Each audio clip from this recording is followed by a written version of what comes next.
We naturally jump to the conclusion that our dogs are mad at us if we take away a toy or delay dinner time, but what signs do our pups give us that they're actually PO'd? Let's bark about it.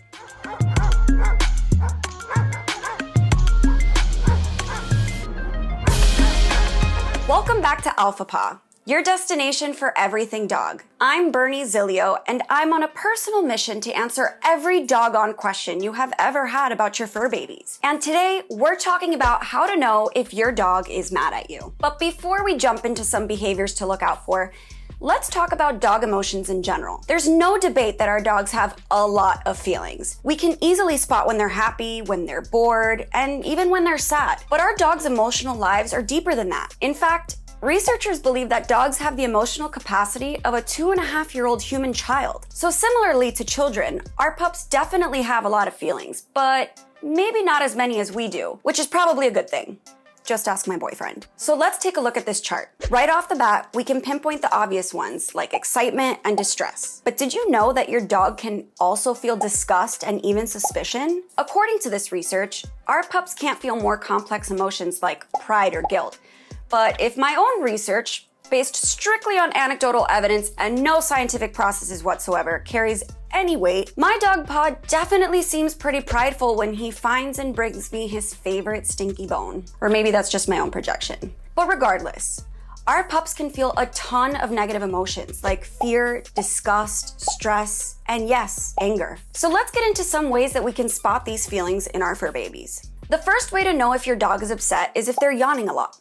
Sure, they may be tired or maybe you just tell the worst stories ever, but yawning is actually a way that dogs communicate that they're feeling nervous or stressed. Fun fact, this bodily response also happens in humans. Scientists aren't exactly sure why, but one leading theory is that yawning increases blood circulation, funneling air into the body and cooling the brain ever so slightly.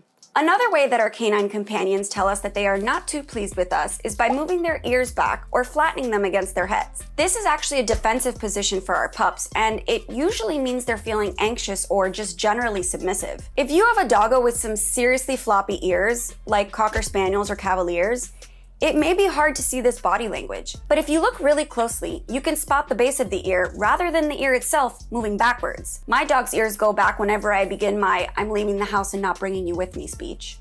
It's really sad. Now, if you have a suspicion that your pet may not be feeling you right now, you can lovingly gaze into his or her eyes for some reassurance, or to confirm that yes, indeed they are not so happy with you. When our pups are angry or upset, you'll usually be able to see the whites of their eyes. This actually goes for a lot of animals. If you can see the whites of their eyes, 1, in the case of dangerous predators, you're definitely too close, and 2, that animal is alert with a capital A, so you better get your A out of there. Dogs actually communicate their dissatisfaction a lot with their eyes. If they're blinking a lot or refusing to look at you, or maybe they're staring so intently at you or a potential offender that it kind of freaks you out, these can all be signs that your pup is not feeling their best. There's actually a really long list of behaviors and body language cues that your pup can exhibit to let you know that they are not in the mood. But let's get to what we can actually do about it. Sometimes it may take some cuddling or a little TLC to warm them back up to you. Other times they need to run around and get some of that pent up energy out. Sometimes your pup needs a TREAT. I hope Pod's not around. And other times they may just need some space and alone time.